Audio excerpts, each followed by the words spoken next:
Beaucoup de grands champions de la catégorie MotoGP actuelle viennent de la 250. Avec Rossi, avec Lorenzo, avec Pedrosa.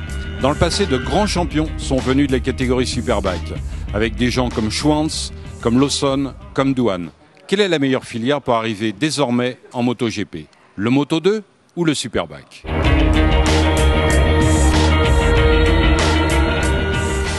Jérémy Guarnoni.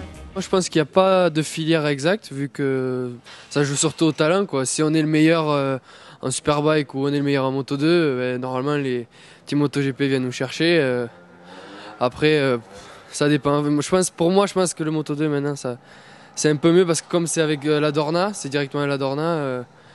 Les teams ils vont peut-être chercher des pilotes qui sont déjà dans le championnat, quoi. Mathieu Lagrive. Par le passé, je pense que le Superbike était vraiment une très bonne école. Mais désormais, comme le MotoGP est passé en 800, pour moi maintenant ça va être le Moto2. Le pilotage se rapproche énormément du 2,5 avec énormément de vitesse de passage.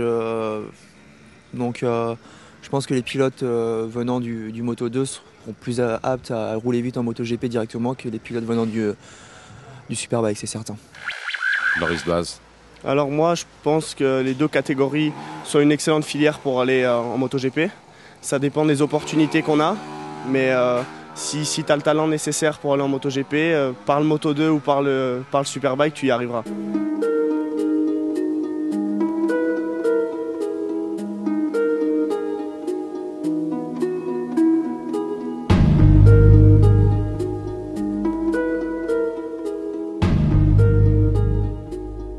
Maxime Berger. Les motos sont quand même complètement différentes, mais apparemment le Moto2, ça serait sur une base de moto, des 600 CBR avec des moteurs préparés. Donc je pense que le Moto2 serait peut-être pas trop mal approprié, mais bon, le Superbike est quand même une catégorie reine dans tous les cas, donc je pense que le Superbike aussi peut être bon. Sylvain Barrier. Pour moi, je pense que c'est le Moto2. Parce que c'est des châssis déjà usine, prototypes, et les pneus sont déjà différents qu'en Superbike qu'on utilise. Les motos en Superbike n'ont rien à voir avec le GP et puis le GP2 surtout. Alors pour moi, c'est plutôt le GP2.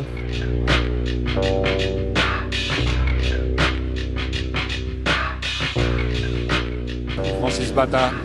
Incontestablement le Superbike. Une moto très légère, une moto très puissante.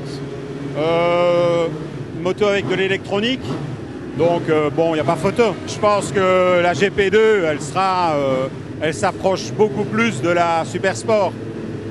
Et faut avoir les temps, mais je pense qu'il y aura une belle différence de temps. Martial Garcia. Si on s'en réfère à ce qu'on voit actuellement, la meilleure filière venait de la 250.